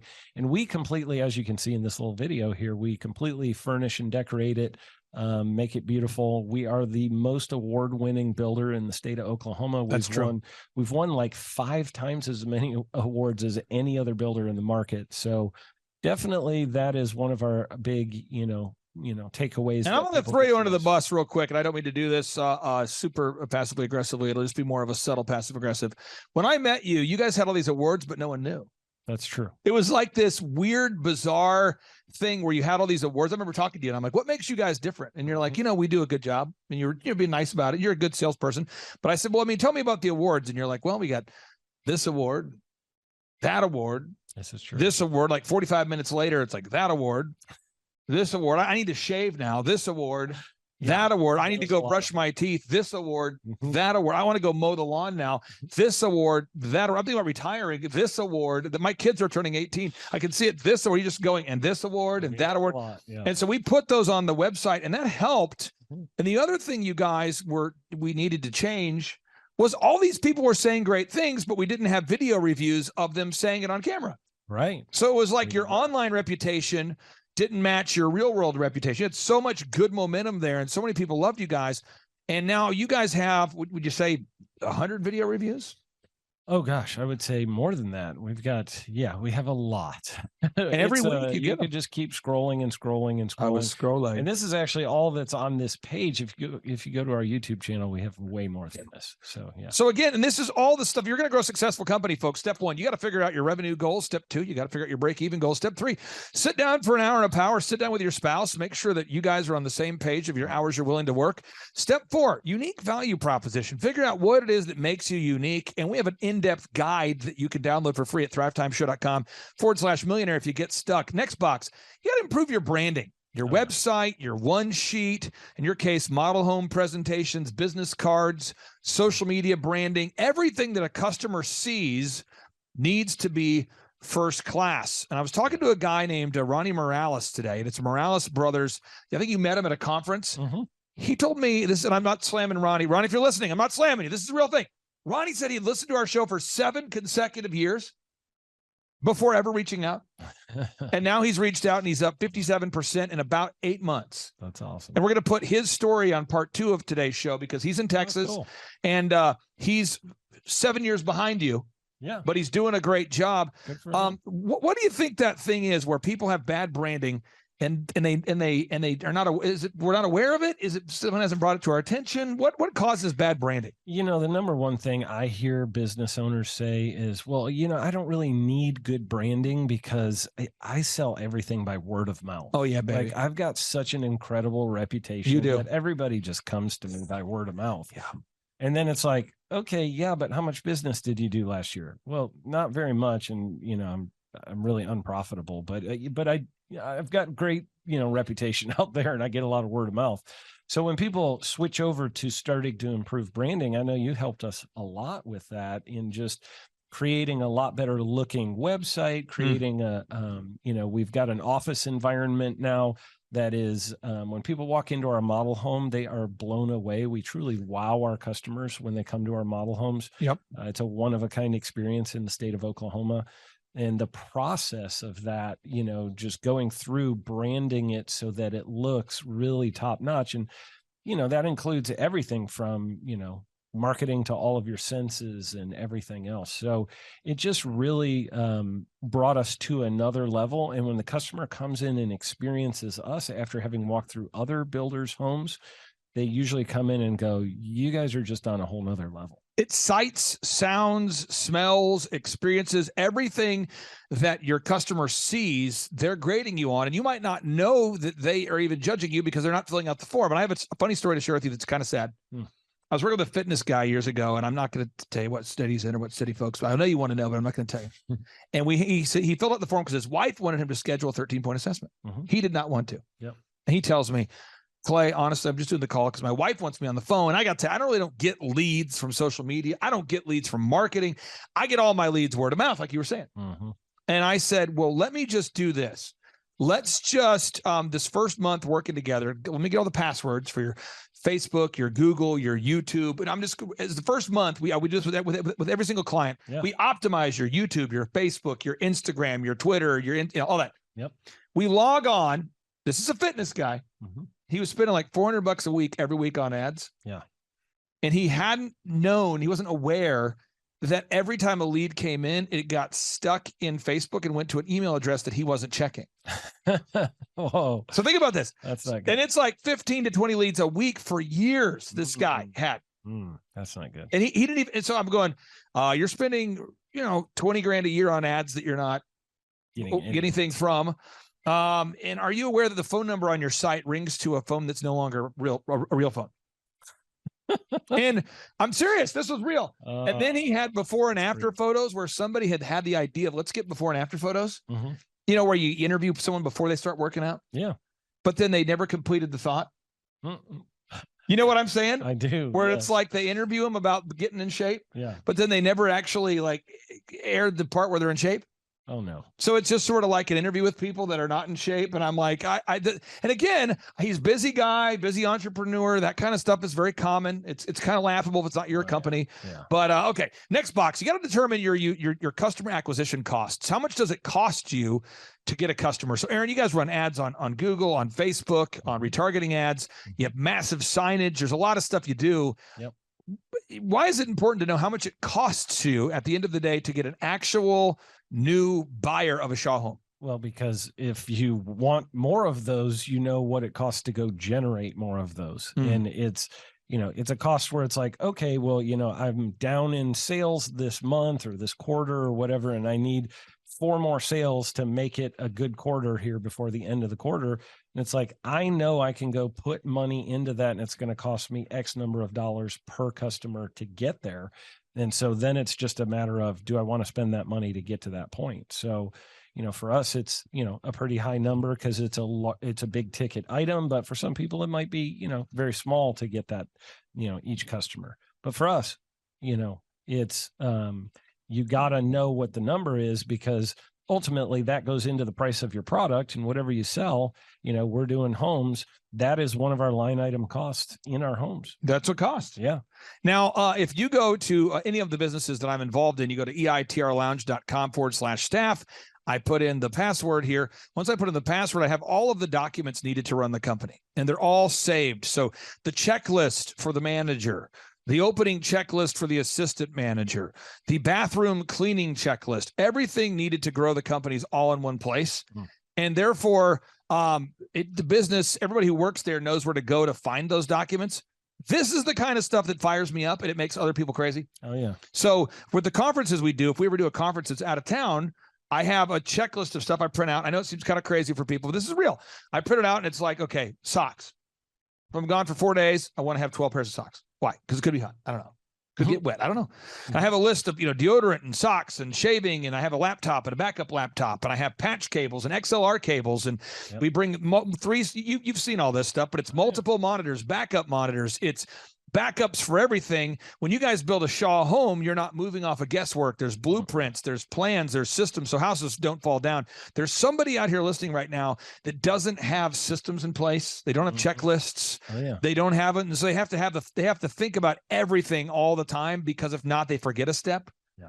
What would you say is the importance of having taken the time to have built these systems now? It is the night and day difference between running around like your hair is on fire every day, constantly playing firefighter, or, you hear people say, oh, I'm up to my armpits in alligators. It's because you don't have systems and processes. And every time at Shaw Homes, every time that we have a problem come up, we automatically go, okay, what step in our system did this fall apart in? Yep. And what's broken in that step, and how can we fix it so it never happens again? So we go fix the process.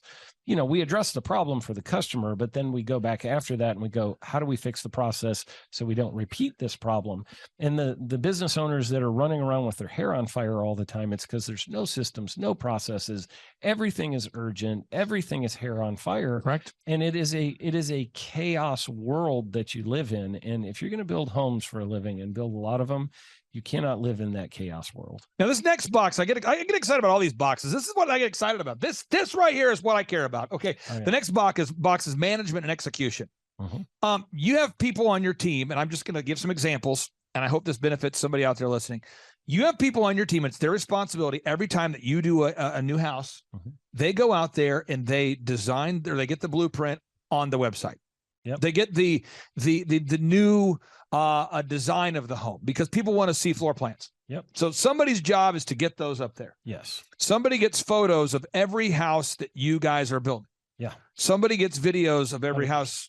Somebody puts them all up for sale. Somebody answers the phone every day. Yes. Somebody calls the leads every day. Every day. Somebody cleans the bathroom every day. Somebody builds the houses every day. Now, this is what I find, and I'm sure none of our listeners can relate to this. Some of our listeners fire people, and then nothing happens. So work with me on this. There's listeners out there that I talk to them every day because we do free 13-point assessments. So I talk to 2 or 3 people a day who go to thrivetimeshow.com. They want to schedule a consultation. And the other day you heard me talking to Jordan. I said, Jordan, go ahead and keep setting those. Because he set an appointment with someone who's definitely not a good fit. Yep. And you could tell he had a little, question if that was okay. And I said, I would rather you set an appointment with somebody than not, because I don't know if who's a good fit or not, Yeah. But the idea, though, is I sit down. I was talking to a guy the other day, and he was like, the reason why my team did not get Google reviews or reviews this week is because we fired a guy. Mm-hmm. And I go, because I'm just asking him, where are we stuck? What's your biggest limiting factor? I have a big process I go through my evaluation. Yep. And I said, who calls the leads? He's like, well, normally I have a person that calls the leads, but we just fired her. And I mean this. I'm going, how long have you been in business? This guy's been in business for over 10 years, and he's reaching out for help. Good person. We're trying to help him. I think it's going to be a good fit. But so I said, so basically everybody follows the systems until they don't work there anymore. And then no one does the systems. And you go back and forth vacillating from things being done to not being done. And one of my favorite things about working with you guys is that you're honest people. What does that mean? You do your best to do what you say you're going to do. And you hold yourself and the employees accountable. Absolutely. But what would happen if every week if somebody wasn't performing, you removed them from the position, and then the houses weren't built for the week because something wasn't going well, or because maybe a salesperson wasn't performing at the peak, you let them go, and the next thing you know, what would happen if you managed your company that way? It would be a disaster. I mean, I can't just fire my superintendent without having somebody already ready to take over all of those responsibilities, because I've got materials showing up at the job site today, tomorrow, and the next day. I've got trades showing up who need some supervision, need to know what they're supposed to be doing. If I fire that guy with no warning, somebody else has to come fill in that position. So, for us, we try to never have that gap happen. And, sometimes it's like, that you're going to need to fire somebody and you can see the writing on the wall. Right. But you want to get the next person up and ready to go before that happens. And you guys have a weekly meeting. So we talk a lot on the show from an employer perspective, but how frustrating would it be to be an A-player employee and you're working for a C-player boss? A boss that doesn't have a staff meeting, that's not organized, that doesn't pay people on time, that's constantly emotional. I see that a lot. And so management is a learned skill. Yes, and thankfully, when I first met with you, you'd already really mastered, in my opinion, managing people. But this next box is where I thought we needed some help, was to build a system for constantly recruiting new people, because certain people work for Shaw Homes for 3 years or 4 years, and then they want to go move, they want to have a baby, they want to stay home, they want to get a new job. Yep. And even though you have low turnover at Shaw, certain people get to their expiration date and it's time for them to move on to something else. Yep. And because we didn't have a process in place at Shaw at that time to consistently bring in a pipeline of new people, it made it difficult to do the management that was needed. Can you talk about the importance of implementing a human resources program for hiring, inspiring, training, and retaining good people? It's huge. I mean, that was definitely an Achilles heel for us. And you helped us a lot with that. Putting in where every single week I'm seeing, potential candidates that could come work for us, and they're job shadowing and seeing what it's like to work in our company every single week. Yep. It does multiple things. It helps the people who work there to know, hey, there's other people who desire to come work here. There we go. And, if I'm not doing my job, I might get replaced. So there's a little bit of that. And then it's also a thing of, the people who are shadowing get to see the job being done by people who are happy doing their job. And it helps them to want to come be a part of Shaw Homes. I've got a very long list of people right now in every single position that would be excited to come work for us if I did all of a sudden find myself with an opening, because occasionally people leave with no notice or whatever, something happens, family emergency, whatever. Right. And you have that, I need to replace somebody immediately. And the great thing about it is I have a whole bunch of people that I could plug into that position very quickly, because every single week I am interviewing. Now, the next box here is you got to do your accounting, and in order to automate, in order to earn millions, you have to automate your accounting. What does that mean? You have to have a system in place for making sure you price your products and services correctly, and that you pay yourself first. That you set aside a set amount of money to pay yourself and your staff, and all these things work together. And what I find is people ask me often, just not knowing. They come from a place of a good heart. They don't know. They say to me, Clay, what is the most important step in growing Shaw Homes? I've heard Aaron on the show. He's a great guy. Clay, I've heard PMH OKC on the show. Clay, I've seen OxyFresh on the show. What was the most important thing they did? And to me, that's like asking a hiker, what was the most important step you took to get to the top of that mountain? Mm-hmm. Well, it was the one we took there an hour ago. I took a left step. No, it's or it's that gasket of baker. What's the most important ingredient? Is it milk? Is it sugar? Is it eggs? Is it, it's like asking a farmer, what's the most important thing, feeding the animals or watering them? What's the key to your success? There's just certain questions that I understand people want to know, but all of this has to work together, and nothing works unless you do. So I have 3 final questions for you. For anybody out there that's thinking about scheduling a consultation, a free consultation with thrivetimeshow.com and myself, obviously they're stuck with me if they fill out the form. I'm the only person that does 13-point assessments. Right. I believe I've seen it since 2005. We help people decrease their costs, increase their time, freedom, and profits. What would you say is the benefit of scheduling that 13-point assessment? Well, actually, the 13-point assessment was very eye-opening for me. You asked me a lot of tough questions that I probably should have been asking myself and wasn't. And so as we went through the questions, I was like, I think at every question you asked me, I was like, oh, that's a good question. And I was like, hang on, let me think about that for a minute. So I find that it kind of helps open your eyes to, these are some things that I know I have some areas of weakness. And then there were, I think, a couple of the questions where I was like, oh, I know the answer to this one. I got this one, no problem. But it helps you sort of identify. I walked away having identified areas of strength and areas of weakness, even though that really wasn't the purpose of the phone call necessarily. It helped me to see that. And then I was like, I think I have a need in a couple of these areas, and I didn't really know what to do for myself. I didn't have the answers. In part 3 of today's show, part 2, we're going to show the Ronnie Morales story. On part 3, we're going to do a testimony with Myron. And Myron just bought his first Lamborghini today, and he's super fired up. And so Myron's about 6 years down the path. We've been working with you for about 8 years, whereas Ronnie's been with us for less than a year. And it's at a certain point that we have to take action. Knowledge without application is meaningless. What would you say to somebody who's like, it's $1,700 a month, and I'm spending that much right now on random ads and that much money on random regrettable purchases at the gas station, and a lot of iTunes I'm downloading. I'm spending $1,700 a month on various things, and I don't know if I can afford it because I've just bought another vehicle that I can't afford, but I'm leasing it. What would you say to anybody who's kind of on that fence? I would say you need to do it. It has been a game changer for us. I don't know why you would sit there and think $1,700 a month is too much money to spend. Go find the money somewhere. Go empty out your sofa cushions. Go sell the stuff that you have in your house that you're not using. Go get, whatever you need to do to get to that place. You need to find that $1,700. And I will say this, that cost was very quickly replaced with the extra money we were making. And I've actually seen, because I've been around you for a long time, I've seen a lot of your clients come in and right off the bat, they're real nervous about, am I going to be able to, because maybe they're a smaller company or whatever. Right. And they're like, I'm wondering if I'm going to be able to handle this $1,700 a month. And then I see them 6 months later and I'm like, how's it going now? And they're like, man, we're just hitting record after record. I have referred several business owners and they're doing great, that are killing it. And that, I'll give one example. I won't name the person, but I did send one of my very good friends to you who was on the verge of losing his business because he just wasn't able. He had bought another one of the shops of what he does. Yep. He opened it and it was not profitable and it was going to take under both of his shops. And I sent him over to you. And I remember about 3 months later, I asked him, how's it going? And he goes, man, we just had a record-breaking month. This was amazing. And by the way, said person just hit another record-breaking month, just so you know. Yeah. And I know right now, not only does he have way more income, but he has a lot more time freedom because he's been working with you for many years now. And so it changed his life, just like it changed my life. I would say if you're thinking about, doing a 13-point assessment, stop thinking, dial the phone, pause this video, make the phone call, reach out to Clay, get it started right now.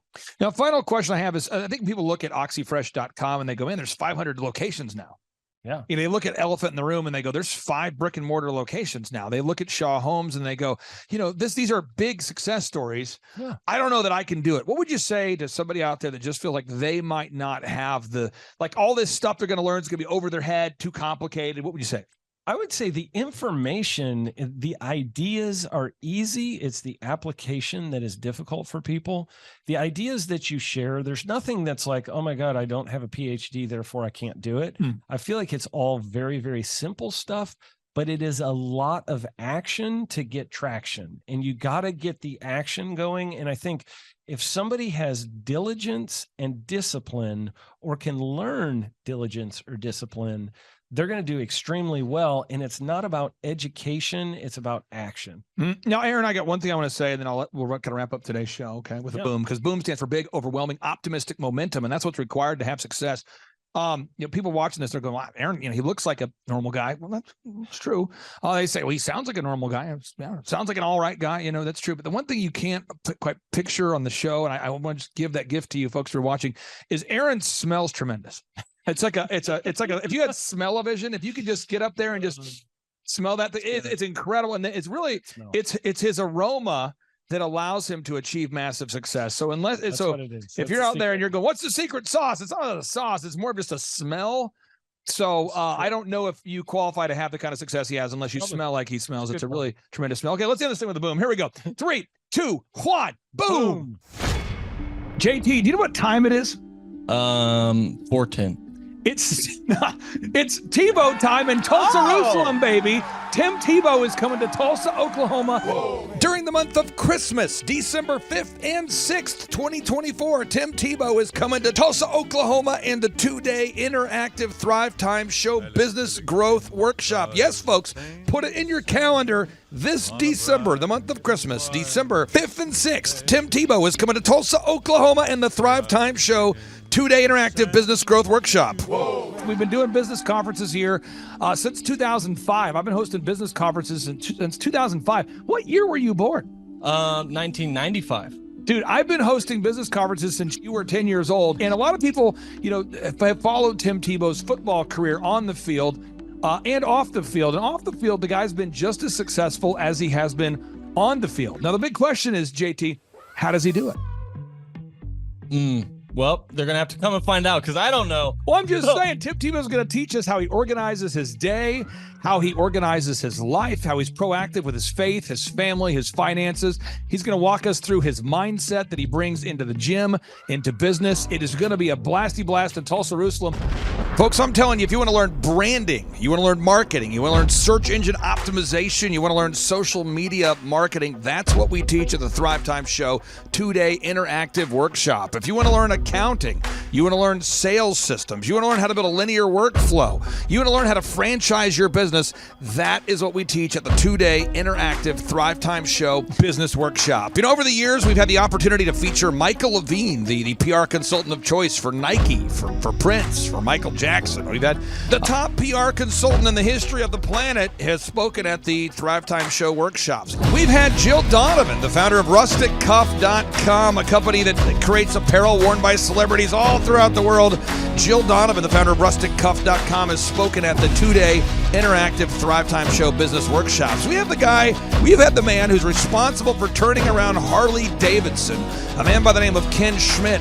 He has spoken at the Thrivetime Show 2-day interactive business workshops. Folks, I'm telling you, these events are going to teach you what you need to know to start and grow a successful business. And the way we price the events, the way we do these events, is you can pay $250 for a ticket or whatever price that you can afford. What? Yes, we've designed these events to be affordable for you, and we want to see you live and in person at the 2-day interactive December 5th and 6th Thrivetime Show Business Workshop. Everything that you need to succeed will be taught at the 2-day interactive Thrivetime Show Business Workshop, December 5th and 6th in Tulsa, Oklahoma. And the way we do these events is we teach for 30 minutes, and then we open it up for a question and answer session. so that wonderful people like you can have your questions answered. Yes, we teach for 30 minutes and then we open it up for a 15-minute question and answer session. It's interactive. It's 2 days. It's in Tulsa, Oklahoma. We've been doing these events since 2005, and I'm telling you, folks, it's going to blow your mind. Yes, ladies and gentlemen, the Thrivetime Show 2-day interactive business workshop is America's highest rated and most reviewed business workshop. See the thousands of video testimonials from real people just like you who've been able to build multi-million-dollar companies. Watch those testimonials today at thrivetimeshow.com simply by clicking on the testimonials button right there at thrivetimeshow.com. You're going to see thousands of people just like you who've been able to go from just surviving to thriving. Whoa. Each and every day, we're going to add more and more speakers to this all-star lineup, but I encourage everybody out there today, get those tickets today. Go to thrivetimeshow.com. Again, that's thrivetimeshow.com. And some people might be saying, well, how do I do it? What do I do? How does it work? You just go to thrivetimeshow.com. Let's go there now. We're feeling the flow. We're going to thrivetimeshow.com. Again, you just go to thrivetimeshow.com. You click on the business conferences button, and you click on the request tickets button right there. The way I do our conferences is we tell people it's $250 to get a ticket. Yep. Or whatever price that you can afford. And the reason why I do that is I grew up without money. JT, you're in the process of building a super successful company. Yep. You start out with $1 million in the bank account? No, I did not. Nope, did not get any loans, nothing like that. Did not get an inheritance from parents or anything like that. I had to work for it, and I'm super grateful. I came to a business conference. That's actually how I met you, met Peter Taunton. I met all these people.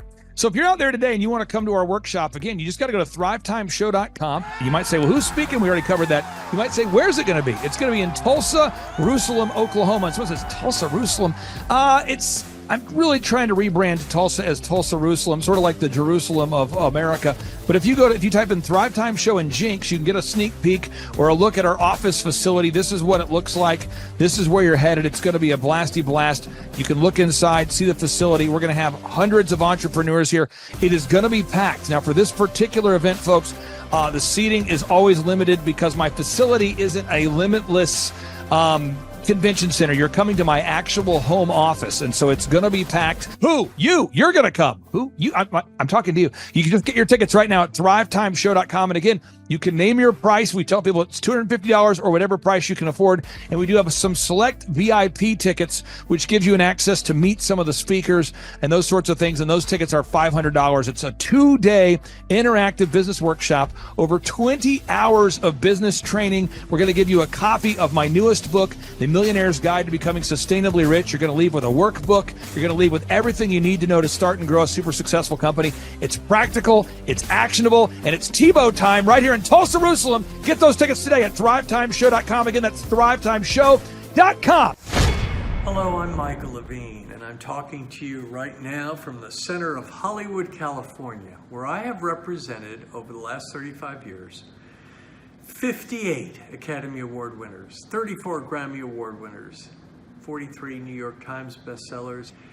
I've represented a lot of major stars, and I've worked with a lot of major companies. And I think I've learned a few things about what makes them work and what makes them not work. Now, why would a man living in Hollywood, California, in the beautiful sunny weather of LA, come to Tulsa? Because last year I did it, and it was damn exciting. Clay Clark has put together an exceptional presentation, really life-changing, and I'm looking forward to seeing you then. I'm Michael Levine. I'll see you in Tulsa. Thrivetime Show 2-day interactive business workshops are the world's highest rated and most reviewed business workshops because we teach you what you need to know to grow. You can learn the proven 13-point business systems that Dr. Zellner and I have used over and over to start and grow successful companies. I mean, we get into the specific steps on what you need to do to optimize your website. We're going to teach you how to fix your conversion rate. We're going to teach you how to do a social media marketing campaign that works. How do you raise capital? How do you get a small business loan? We teach you everything you need to know here during a 2-day, 15-hour workshop. It's all here for you. You work every day in your business, but for 2 days you can escape and work on your business and build these proven systems so now you can have a successful company that will produce both the time freedom and the financial freedom that you deserve. You're going to leave energized, motivated, but you're also going to leave empowered. The reason why I built these workshops is because as an entrepreneur, I always wish that I had this. And because there wasn't anything like this, I would go to these motivational seminars, no money down, real estate, Ponzi scheme, get motivated seminars, and they would never teach me anything. It was like you went there and you paid for the big chocolate Easter bunny, but inside of it, it was a hollow nothingness. And I wanted the knowledge, and they're like, oh, but we'll teach you the knowledge after our next workshop. And the great thing is we have nothing to upsell. At every workshop, we teach you what you need to know. There's no one in the back of the room trying to sell you some next big get-rich-quick, walk-on-hot-coals product. It's literally, we teach you the brass tacks, the specific stuff that you need to know to learn how to start and grow a business. And I encourage you to not believe what I'm saying, and I want you to Google the Z66 auto auction. I want you to Google elephant in the room. Look at Robert Zellner and Associates. Look them up and say, are they successful because they're geniuses, or are they successful because they have a proven system? When you do that research, you will discover that the same systems that we use in our own business can be used in your business. Come to Tulsa, book a ticket, and I guarantee you it's going to be the best business workshop ever, and we'll even give you your money back if you don't love it. We've built this facility for you, and we're excited to see you. And now you may be thinking, what does it actually cost to attend an in-person 2-day interactive Thrivetime Show business workshop? Well, good news. The tickets are $250 or whatever price that you can afford. What? Yes, they're $250 or whatever price you can afford. I grew up without money, and I know what it's like to live without money. So if you're out there today and you want to attend our in-person 2-day interactive business workshop, all you got to do is go to thrivetimeshow.com to request those tickets. And if you can't afford $250, we have scholarship pricing available to make it affordable for you. I learned at the Academy, Kings Point in New York. Acta non verba. Watch what a person does, not what they say. Whoa.